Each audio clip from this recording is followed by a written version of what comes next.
Hello.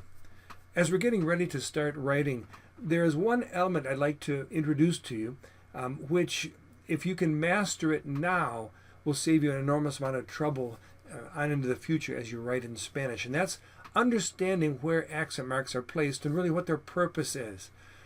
Now, you would think a native speaker would have no problem whatsoever with placing accent marks in their writing, and with understanding, of course, exactly what their purpose is. However, that's not necessarily the case. I've taught a number of native Hispanic young people who were learning to write their language, although they could already speak it fluently, and they really were placing accent marks on the basis of memorization, where they'd seen them in words in the past and where they think they remember them going, without really understanding what their purpose is. Because if you understand what their purpose is and one basic rule, you should never make a mistake with placing an accent mark in a word. So here we go. First of all, accent marks are only placed on vowels, A, E, I, O, and U. And their existence, or their position over a vowel, does not change in any way the pronunciation of that vowel. That is to say, the sound that the vowel makes. Unlike in French, where you have the letter E, it often is a sound E or E. And in a word with an accent mark on it, however, going in this direction, it changes to the sound I. That's not the case in Spanish. There's no change whatsoever in the sound of the vowel just because it has an accent mark. So what is their purpose? Well, Spanish is not spoken in with a monotone voice. For example, I'll take my name, Esteban in Spanish, and I'll pronounce it without stressing any particular syllable, Esteban. Esteban. Okay? Spanish is not spoken in that fashion, me llamo Esteban, but rather, me llamo Esteban. You notice my voice is rising and falling on certain syllables. And so the key is to understand where my voice should naturally rise, what syllables my voice should naturally accentuate. For example, when I say Esteban correctly, like I just did, Esteban, Esteban, my voice went da-da-da, da-da-da. The second syllable, da-da, was said with a little higher pitch and with greater emphasis.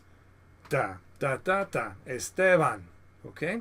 And undoubtedly you've noticed this with many, all multiple syllable words with multiple syllables, must have one of them which is more accentuated or stressed than the others. And that doesn't mean it has an accent mark.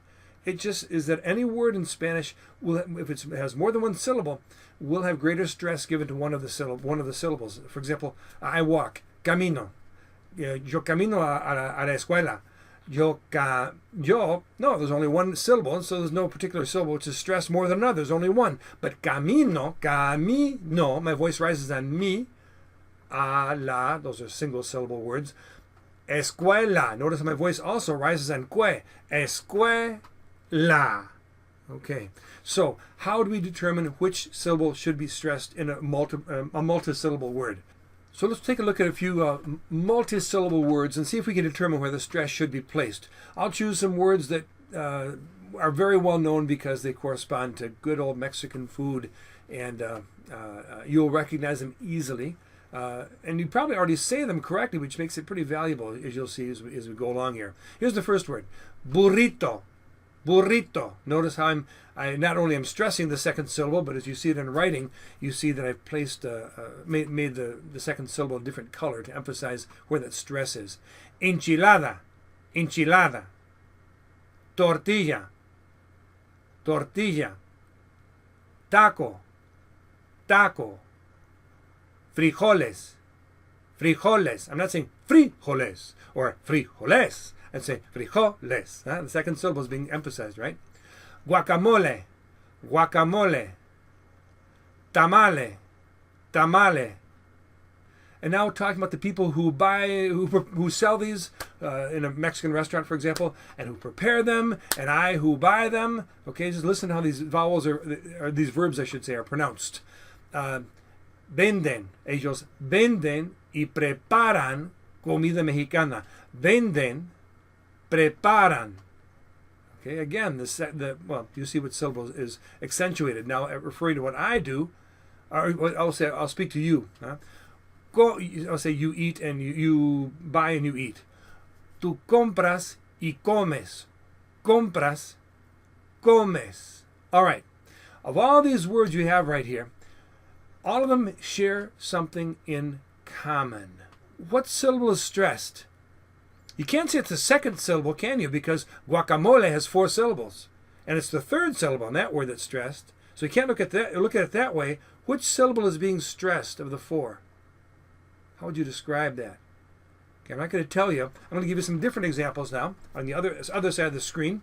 And let's see if you can see what's distinct about these, why these are handled in a different fashion. These aren't Mexican, good Mexican food. These are rather just some common vocabulary words that you've already dealt with in the course of this course. Here we go. Papel, papel. Profesor, profesor. Notice which syllable got stressed. It was the last one, wasn't it? I didn't say profesor or profesor. I said profesor. Okay? Proyector, proyector. Ciudad, ciudad. Feliz, feliz. Azul, azul. Calor, calor. General, general. Reloj, reloj. Marcador, marcador. All right. What do all of those words have in common? First, as you see, of course, which syllable I've colored, you can tell, of course, that it's the last syllable which is being emphasized in each of these words. Now, how do I know that that last syllable should be emphasized? What is it about the spelling of these words that is distinct from the spelling of these words? Okay, I'm still not going to tell you yet. Maybe you've figured it out already. Okay, let me give you 2 more words here, down here. In fact, it's the same verb, this verb right here, but notice how the stress of the syllable which is stressed, changes depending upon, is it the original form of the verb or is it a conjugated form of the verb? Here we go. Comprender. It's not comprender, it's not comprender, it's comprender. Okay? Comprender. And now let's go to the conjugated form. Comprendo. Yo comprendo. Comprendo. Okay? Here it was the last. What syllable was it here? You could say the second, but remember the second didn't work. When I talked about all these up here, I got the guacamole. I can't say it's the second syllable. What do I have to say? It's the next to last syllable that was stressed. Okay, so these with the last syllable being stressed, these with the next to last syllable being stressed. In other words, these with the next to last, these with the last syllable stressed, with my voice having particular stress on that one syllable. How do I know which group a word belongs in? What are the similarities between these and the similarities between these? Have you got it? Okay, maybe you did, maybe you didn't. Here's the rule. If a word ends in a vowel, N or S, take a look at these words up here. A vowel, N or S, A, E, I, O, U, N or S, all of them end one of those 7 letters. Then stress will naturally fall, the stress of your voice, on the next to last syllable. All right? Naturally. That doesn't mean an accent mark. We haven't gotten to that point yet. We're talking about the natural stress of the voice. So let's take any word, let's take any verb that you've learned so far, like this one. Acostarse. Do I say yo me acuesto, yo me acuesto, yo me acuesto? Which of those 3 is correct? Well, it was the second. It's yo me acuesto. We know that because it ends in a vowel, N or S, in this case a vowel, O, the stress is going to be on the next to last syllable. I will say acuesto. Okay? Had it ended in a consonant, such as, let's pick one that ends in a consonant. Here's one. We'll take this example right here. How about, I won't stress it as I say it. I will just say it in a monotone voice. 3 syllables. Animal. Animal. Okay? Which of the 3 should be stressed? Where should my voice rise and intensify? Look at all these up here. It's the last. It should be the last of the syllables, right? Because the verb ends in a consonant, not A, E, I, O, U, N, or S, but a consonant. Animal. I should say animal, and indeed I do. Animal. Okay, good. So here's the rule once again. If a word ends in A, E, I, O, U, N, or S, stress falls on the next to last syllable. Otherwise, in other words, any other consonant except for N or S, stress will fall on the last syllable. Okay, have I explained accent marks yet? No. I've just told you where the stress of your voice naturally should fall. Entonces, cuando estoy hablando español, mi voz está subiendo y bajando en consecuencia con la regla que acabo de darles. Huh? As I'm speaking to you like that, my voice is rising and falling on the basis of that rule that I have just given you, except when you come to a word that has an accent mark. An accent mark means that the rule of stress that I've just explained to you has been broken in this particular word. If the rule of stress, A, E, I, O, U, N, or S, stress is on the next to last syllable, otherwise the last, if that rule is broken in a word, you need an accent mark to show the reader that this word doesn't follow the normal rule of stress. Now let's look for some examples there. How about, I'll just give you one example first, and then I'll give you some other examples, and you decide if an accent mark is necessary or not. ¿Cómo está? ¿Cómo está? I'm asking you, speaking formally, ¿Cómo está? How are you? When I say está, does that require an accent mark? What letter does está end in? Yeah, it ends in the letter A. So the stress should be on, according to the rule, the next to last syllable. I should say está. But I don't say ¿Cómo está? I say ¿Cómo está? Therefore, I've broken the rule of stress, and an accent mark appears on that last A to show that the stress is falling, you might say, in an unexpected place. Está. Okay? Now let me give you some examples, some words that I think all of these you know. Yeah, you know all of these. You may or may not realize they have accent marks. You may have seen them enough to know that they do, and or if they don't. But let's see if you can determine if the word needs an accent mark or not. Borrador, referring to an eraser. Borrador. Okay, the word is said borrador. I should have said it more accurately. Borrador. Doesn't need an accent mark. Ends in the letter R, which is R. Stress should be on the last syllable. Borrador. Is it on the last syllable the way I said it? Yes, it is. Borrador. And therefore, no accent mark is necessary. I have followed the basic rule of stress, which has already been explained to you. Okay? Take the next one. The word for sport. Deporte. Deporte. Deporte. Does it need an accent mark? Ends in an E. A, E, I, O, U, N, or S. Stress naturally falls on the next to last syllable. Did I put the stress of my voice on the next to last syllable when I said deporte? Yes, I did. No accent mark is necessary. This rule just follows the basic, or this word just follows the basic rule, doesn't it? Let's try revista. Revista. Accent mark, yes or no? No. Revista. Because the stress falls on the next to last syllable, we can anticipate that it will. It ends in an A. And therefore, indeed, when I say it, revista, that pronunciation follows the rule. How about escribo? Yo escribo una carta. Escribo. Accent mark, yes or no?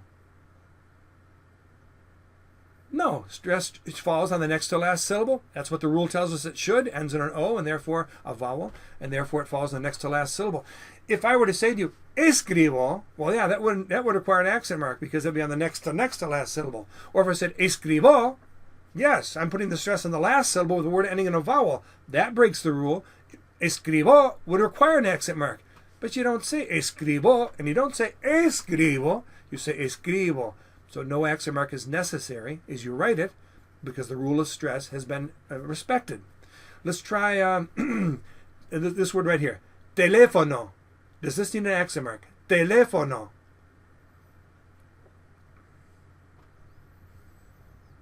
Four syllables. Tele. This is the stressed syllable, the second. Ends in an O. Stress should be on the next to last. Uh-oh. Stress doesn't fall on the next to last syllable. It falls on the next to last syllable. So yes, an accent mark is necessary on the syllable E or le. Tele. And of course, it's on the vowel, on the letter E. Telefono. Okay, I've shown by that accent mark that the rule of stress has been broken. Let's go to the next. This word right here. Feliz. Feliz. Does that require an accent mark? No. It ends in a Z. You may have thought it ended in an S. Were it to have ended in an S, yes, an accent mark would have been necessary. But it ends in a Z. Since it ends in a Z, which is not A, E, I, O, U, N, or S, stress should fall on the last syllable, and that's indeed how you say it. Feliz. No accent mark necessary. The rule has not been broken. Papel. Yes or no? Accent mark? No. Stress should be on the last syllable, and that's indeed where it is. Música. Música. How many syllables do you count? 3, right. Música. Accent mark necessary? Absolutely, on the mu, because stress should fall on the next to last syllable. It should be pronounced musica, but the word is not really said that way. It's musica, next to last syllable, and therefore the accent mark is necessary on mu. 2 more words. Another sport, or a sport here. Basketball, which can also be said baloncesto. It's a different term for the same thing for basketball, but let's use this word. Basketball. Basketball. 3 syllables. Ends in an L. Does it need an accent mark? Yes. If a word does not end in a vowel N or S, stress should be on the last syllable. Basketball. But it's not said that way. It's basketball. Stress is on the first syllable. And last of all, violin. Violin. Yes, the accent mark is necessary. Ends in the letter N. Stress should be on the next to last, but it's on the last. This rule of stress has been broken on the basis of how the word is pronounced, and so an accent mark is necessary to show that. Hope you followed that, but fortunately, you're going to have a lot of examples in the exercises in the lesson that follows this video, and so, I should say, once you get inside the lesson, and so it should become clearer and clearer. But I'm not done yet. Now, on which vowel is the accent mark placed if it's necessary? If that syllable, which requires an accent mark, has 2 vowels in it, how do you know which of the 2 vowels receives the accent mark? Let's take, for example, the word baseball. Baseball. Baseball. Now we know it needs an accent mark. Otherwise, since it ends in an L, you should be saying baseball. And that's not the way the word is said. It's baseball. So an accent mark is necessary either on the E or on the I. Which of the 2 syllables will get, or vowels will get the accent mark? Here's how you discern that. The letters I and U are called weak vowels. Weak vowels naturally form a single syllable with a vowel next to them. So I and U are weak. Probably true also. A, E, and O are strong vowels. A, E, and O. If you have 2 strong vowels side by side, this is what they do. They're going to fight, right? 2 strong vowels are going to fight. 2 strong vowels split into separate syllables. Do you know an example of that? Yes, you do. This verb right here. L-E-E-R, okay? It's leer. It's not leer. It's leer. Do you hear my voice pausing or hesitating as I say the first syllable, le, and then er, the second syllable? It's a 2-syllable word. It's because E is a strong vowel, E is a strong vowel, and they have to be separated into separate syllables. Now let's go back to beisbol. When you put an accent mark on a weak vowel, it becomes strong, fuerte, okay? And so it would be an accented weak vowel becomes a strong vowel. The E, so the I with an accent would become strong. The E is already a strong vowel. That would break them into 2 separate syllables. That would be, accent mark on the I, beisbol, beisbol. But the word is not pronounced beisbol. It's 3 syllables. It's a 2-syllable word, beisbol, baseball. So the accent mark must be on the E, keeping the I weak, and therefore the 2 can run together and form a single syllable. You enjoying this? Remember, if you master it now, or at least in the near future, in this lesson, it's going to save you all kinds of trouble. So keep concentrating. If you have to watch this video a second time, maybe you better do that too. But it's truly worthwhile. Believe me, I assure you. Let me give you another example here. That was baseball.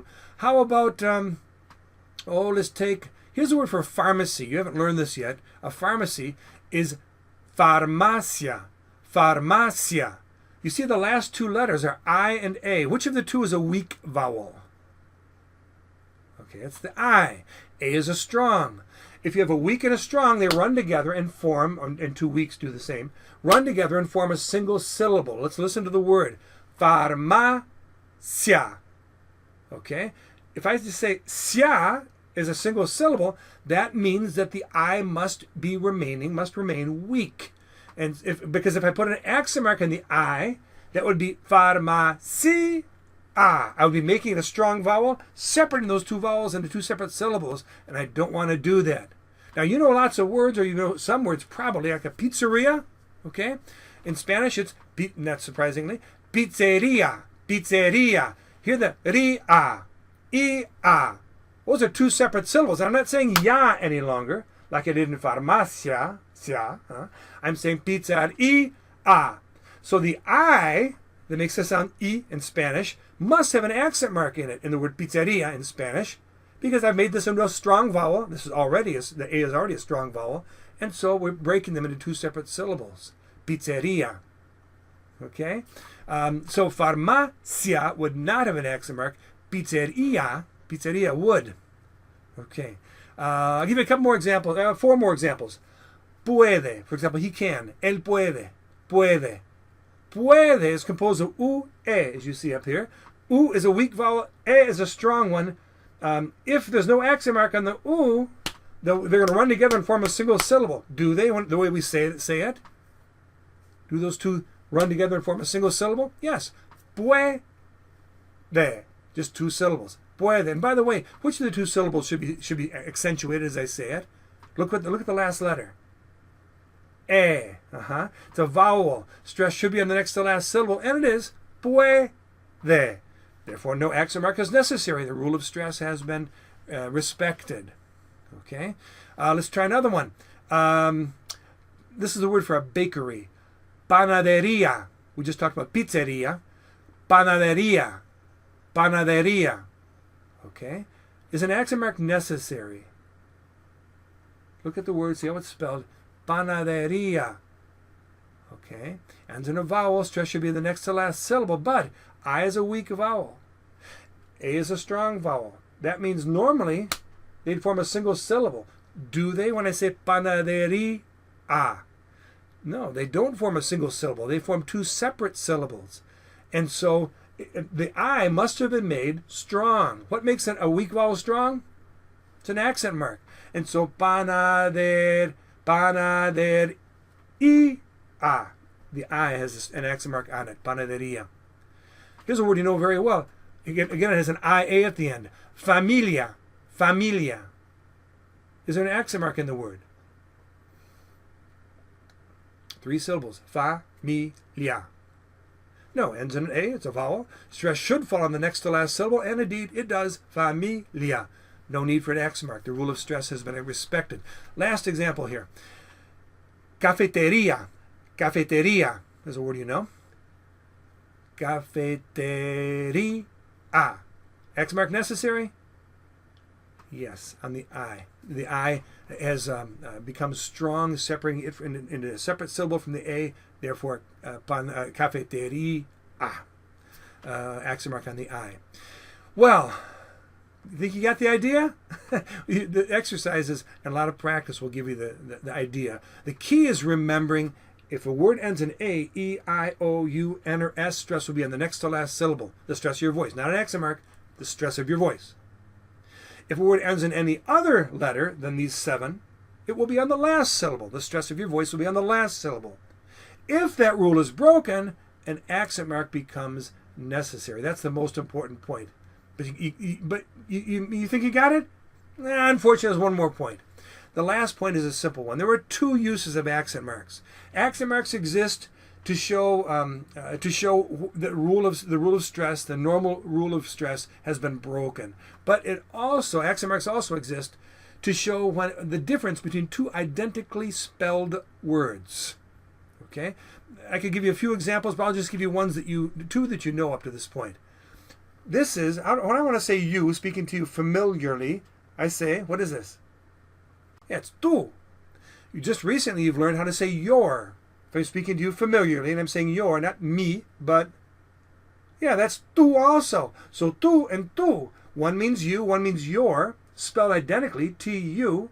How do I show the difference between the two in writing? I put an accent mark on one, and it's the word tú, the personal pronoun tú, which has an accent mark on the U. Doesn't change anything. It's only a one-syllable word. There's only one way you can say it, but it's there to show the difference between the other word, which is identically spelled, but has a different meaning.